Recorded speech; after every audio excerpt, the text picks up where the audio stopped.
શ્રી ગણેશાય નમઃ. તમારું હાર્દિક સ્વાગત છે દિવ્યવાણી ગુજરાતી ચેનલમાં.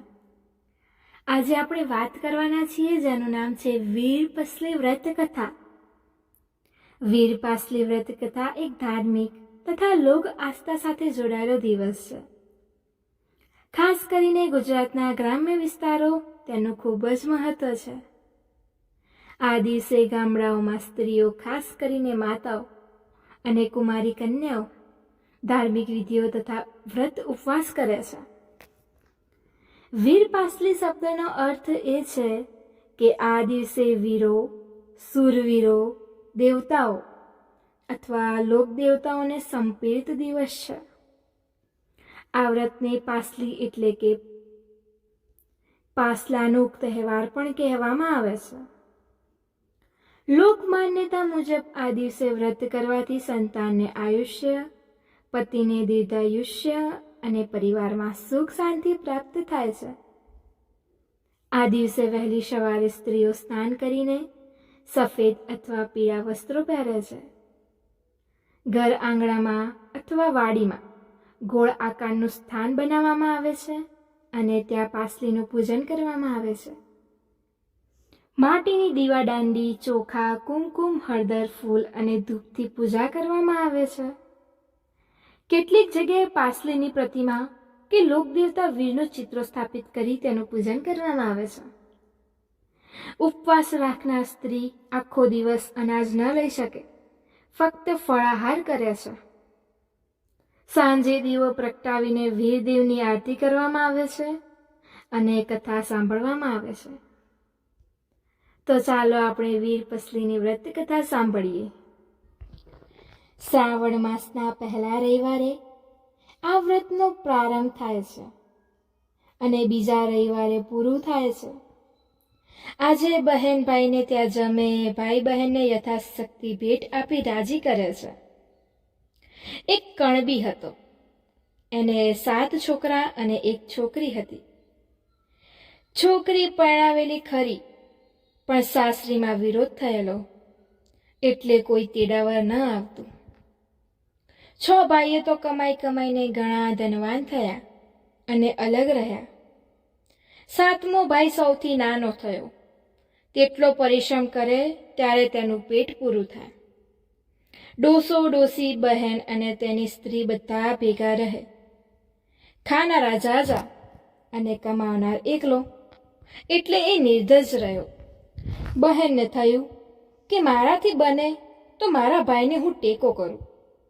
એમ સમજીને તે 6 ભાઈને પાસે કામ માંગવા ગઈ. ભાઈઓ અભિમાનના ભરેલા અને ભાભીઓને પૂછવું શું? એમને પહેલા તો કામની જ ના પાડી દીધી. પછી ભાભીઓ બોલી, કામ તો નથી, પણ અમારા ઢોર ઢાખર ચારવા જજો. એક વેળાનું વધ્યું ઘટ્યું ખાવાનું આપીશું. બહેન તો ઢોર ચાલવા જાય છે અને 6 ભાઈ મોટા ભાઈઓને ઘરેથી વધ્યું ઘટ્યું લાવીને ખાય છે. એક વેળા બહેન ઢોર ચરવા જતી હતી. ત્યાં નદી કાંઠે સરખે સરખી છોડીઓ નહાતી હતી, ધોતી હતી. જોઈને એટલે પૂછ્યું, બહેન તમે આ શું કરો છો? છોડીઓ બોલી, આજે વીરપાસલી છે, વીરપાસલીના દોરા લઈએ છીએ. દોરા લીધે શું થાય છે? છોડીઓ બોલી, 12 માસ ભાઈઓને સુખ મળે છે. મારે વીરપાસલીનું વ્રત લેવું છે, પણ એ વ્રત સી રીતે થાય છે એ મને શીખવાડો ને. છોડીઓ બોલી, આજે ભાઈને દોરો બાંધવો, ભાઈને જે આપે એ જમી લેવું. બહેનને વિચાર કર્યો, મારે 7 ભાઈઓ છે. 7 ભાઈઓમાં 6 ભાઈઓ તો બોલતા જ નથી. નાનો ભાઈ નિર્ધન છે. મારું વ્રત ઉજવશે કોણ? તોય તો એ દોરો લેવા બેઠી. છોડીઓએ પોતાના લુગાડામાંથી 8 તાંતણા કાઢી ગોઠો વાળીને દોરો આપ્યો અને કહ્યું, 8 દિવસ સુધી નાહી ધોઈને દોરાને દેવતાની ધૂપ દેજે. દોરાને ધૂપ દીધા પછી જમજે. 8 દિવસે દોરો ઉજવીને પીપળાને બાંધજે. બહેન તો દોરો લઈને આવી અને માતાને કહેવા લાગી, માં, આજે તો મેં વીરપસલીનો દોરો લીધો છે. ચૂલામાં દેવતા ઠારશો નહીં. માં કહે, સારું. આ વાત છોય ભાભી જાણતી હતી. ભાભીઓના મનમાં તો ઝેર ભરેલું હતું.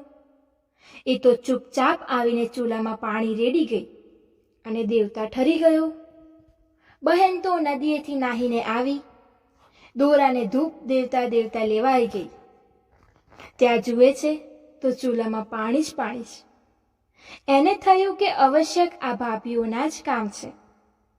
એ પછી તો તે હંમેશા સીમમાં દેવતા લઈ જવા લાગી. સીમમાં જઈને એ દોરાને ધૂપ દે અને ગાય માતાને વાત સંભળાવે. એમ કરતા કરતા 8 દિવસ પૂરા થઈ ગયા.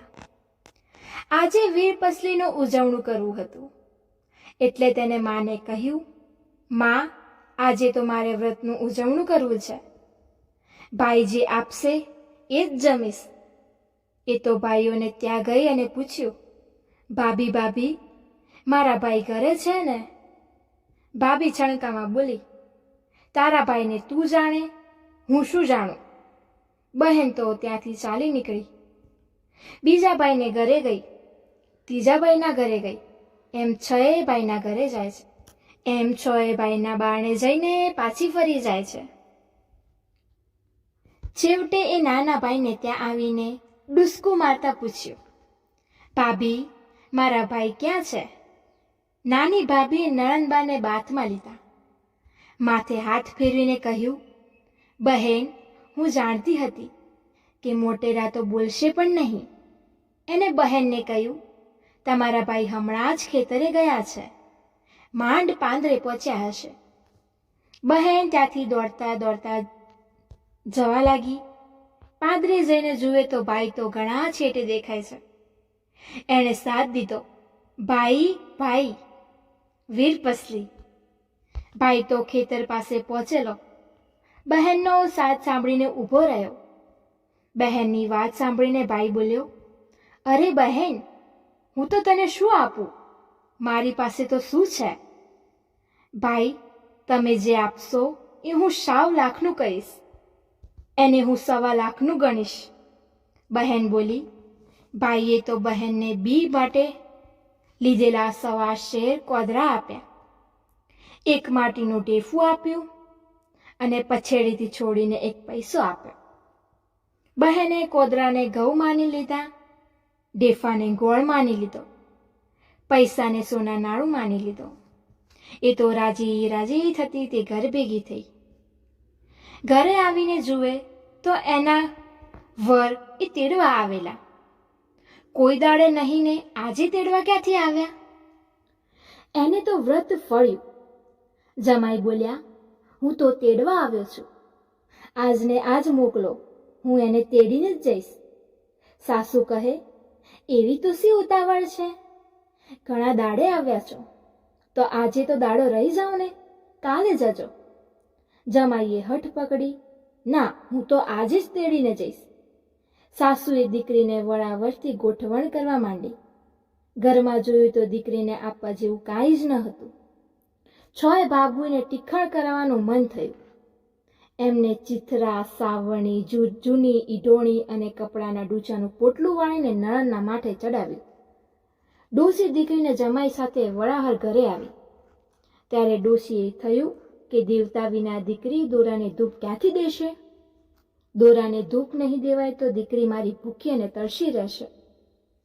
એ તો હાથમાં દેવતા લઈને દોડતી ગઈ અને સાથ દેવા લાગી, દીકરી દીકરી, દેવતા લેતી જાજે. વર કહે, તારા માં કંઈ નહીં દે, પણ દેવતા કેમ આપવામાં આવે છે? વહુ કહે, રૂડા પ્રતાપ એ દેવતાના છે. તમે ન હતા તેડવા આવ્યા ત્યારે મને 2 દેડી. આજે મારા વ્રતનું ઉજવણું છે. એમ કહી વરને વાવને ટોડલે બેસાડી. વહુ નાહવા ઉતરી. નાહીને ભીના કપડે બહાર આવી અને વરને કહ્યું, પેલા પોટલામાંથી લુગડું નાખો ને. વરે પોટલું છોડ્યું અને કહ્યું, કયું ચીર આપું? વહુને થયું, કેવા મારી ઠેકડી કરે છે. એ બોલી, અમારે નિર્ધનને હીરને ચીર ક્યાંથી હોય? વરે લુગડું નાખો. વહુએ લુગડું જુએ છે તો કસબી કોળનું રૂપાળું અકબર ખરેખર પોટલામાં જાત જાતની મોંઘા મૂલની સાડીઓ થઈ ગઈ. એને તો બહાર આવી હરખમાં દોરાને ધૂપ દીધો. એના મનમાં થયું, પૈસા આપું તો એ પૈસાના ગામમાંથી સીધું લઈ લાવે. છેડેથી પૈસા છોડીને જુએ તો સોનાનું બનાળું બની જાય છે. ઢેફું જુએ તો ગોળ થઈ જાય છે. કોદરા જુએ તો ઘઉં થઈ ગયા. એના આશ્ચર્યનો પાર રહ્યો નહીં. એને સોના નાળું આપી પોતાના સ્વામીને સીધું લેવા મોકલ્યો. ત્યાં તો વાવની પાસે મોટી હવેલી થઈ ગઈ. સીધું લઈને વર આવ્યો. વહુને 7મા માળના જખુખામાં બેઠી જોઈ તેને નવાઈ લાગી. વર તો ધીમે ધીમે મેળે ચડ્યો. બંને જણે પેટ ભરીને વાતો કરી. વહુ રસોઈ કરવા માંડી, પણ જ્યાં ખોદે ત્યાં સોનું જ સોનું જ. તેને ધરતીમાને પ્રાર્થના કરી, હે ધરતી માતા, એકલા સોનાને હું શું કરીશ? થોડી ભોય ઉગાડી આપો ને. ત્યાં તો ચૂરો થાય છે, એટલી ધરતી ઉગાડી થઈ જાય છે. વહુ રસોઈ કરી. બંને જણા જમ્યા બેઠા. જમી પરવારીને વાતો વળ્યા અને ત્યાં જ રહેવાનો નિશ્ચય કર્યો. એમને ખેતીવાડી, રણજ વેપાર ચાલવા માંડ્યા. થોડા વર્ષો વીત્યા અને વહુના પિયરમાં દીકરો દુકાળ પડવા લાગ્યો. 6 ભાઈ ભિખારી થઈ ગયા. ડોસો ડોસી 7 દીકરા અને 7 વહુઓ પોટિયા માટે પરગામ જવા નીકળ્યા. બધા ચાલતા ચાલતા દીકરીની હવેલીએ આવ્યા. મોટી હવેલી જોઈને કામનું પૂછવા લાગ્યા. 7મે માળેથી દીકરીએ પોતાના ભાઈઓ અને મા બાપને ઓળખ્યા અને તેમને પોતાના ત્યાં રાખ્યા. 6 ભાઈઓ અને 6 ભાભીઓએ વેતરાનું કામ સોંપ્યું. તગારા કોદાળીઓને ઈંડોળી આપ્યા. નાના ભાઈ અને નાના ભાભીને કશું કામ કરવાનું નહીં અને 2 વખત જમવાનું આપે છે. ડોસો ડોસી છોકરા રાખે અને પ્રભુને ભજન કરે. એક દિવસ બધા સાથે જમવા બેઠા. બહેનને 6 ભાઈઓનું થાળીમાં સોનાના ટુકડા મૂક્યા. 6 ભાભીને થાળીમાં રૂપાના ટુકડા મૂક્યા અને નાના ભાઈને લાપસી પીરસી. 6 ભાઈઓ અને ભાભીઓ જુએ છે તો બહેનને દીઠા અને તેમની આંખો ઉઘડી ગઈ. પોતાની બહેનને દુઃખ દેવા માટે બધા પસ્તાવો કરવા લાગ્યા. એમની આંખોમાં પાણી વહેવા લાગ્યું. બહેનને દયા આવી. બધા ભાઈઓને એક ઘર આપ્યું અને ભાભીઓને પણ જે જોઈએ તે આપ્યું. બધા આનંદમાં રહેવા લાગ્યા. જેવું બહેનને વીરપસલીનું વ્રત ફળ્યું એવું અમને ફળજો. પ્રિય મિત્રો, આજે આપણે જે વાર્તા, કથા, વ્રત કથા સાંભળી તે ફક્ત શબ્દો નથી, એ તો આપણા પૂર્વજોની પરંપરા, આપણા શાસ્ત્રોનું જ્ઞાન અને આપણા જીવનને સાચી દિશા બતાવવાનો પ્રકાશ છે. દિવ્યવાણી ગુજરાતીનો હેતુ માત્ર કથા કહેવાનો નથી, પરંતુ કથા દ્વારા જીવનમાં ભક્તિ, શ્રદ્ધા અને સંસ્કાર પ્રગટાવવાનો છે.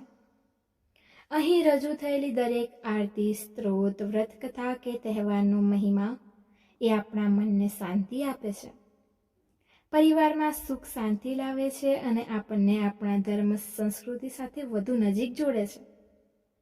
મિત્રો, આજના સમયમાં આપણે આધુનિક બનતા જઈએ છીએ, પણ એ સાથે આપણા મૂળભૂત સંસ્કાર ભૂલાતા જાય છે.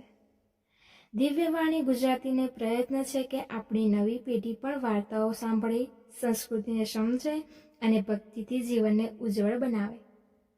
તો આવો આપ સૌ પ્રાર્થના કરીએ કે આપણા ઘરમાં હંમેશા સુખ, શાંતિ અને સમૃદ્ધિ રહે, આપણા પરિવારમાં પ્રેમ અને એકતા રહે અને ભગવાનના આશીર્વાદથી આપણું જીવન દિવ્ય પ્રકાશથી ભરપૂર બની રહે.